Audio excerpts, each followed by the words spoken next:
ଦେଖନ୍ତୁ ଜଣେ ଯଦି ଲଜ୍ଜାହୀନ ହେବ ତାହେଲେ ତାଙ୍କ ପାଇଁ କିଛି ଉତ୍ତର ନାହିଁ।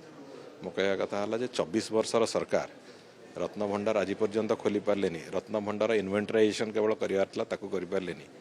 ଆଜି ତାରିଖରେ ଯଦି ସେ କହିବେ ଯେ କାହିଁକି ଭଙ୍ଗାଗଲା କମିଟି ଏବଂ କାହିଁକି ଇନଭେଣ୍ଟରାଇଜେସନ୍ ବାବଦରେ କ'ଣ ନିଷ୍ପତ୍ତି ସରକାର ନେଉଛନ୍ତି ତାକୁ ସମାଲୋଚନା କରିବେ, ତାଠୁ ଦୁର୍ଭାଗ୍ୟପୂର୍ଣ୍ଣ ଉତ୍ତର ଆଉ କିଛି ନ ହୋଇପାରେ। ମୋ ସ୍ପଷ୍ଟ ଏକଥା ଅଛି ଯେ ଆମର ରତ୍ନଭଣ୍ଡାର ବାବଦରେ ଯେଉଁ ପଦକ୍ଷେପ ଗୁଡ଼ିକ ଆମେ ନେଉଛୁ, ସରକାର ମାତ୍ର 20-25 ଦିନ ହେଇଛି।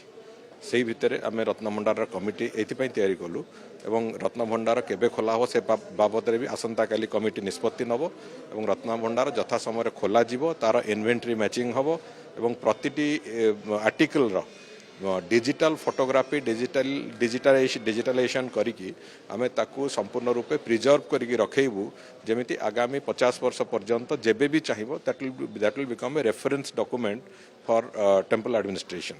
सो से दृष्टिकोणरू जदि समालोचना करिवार अछि अलगा कथारे समालोचना करंतु, जो उद्भट कथारे समालोचना करिवाकू बिजु जनता दल नेता नेत्री मानकू आमे अनुरोध करूछु।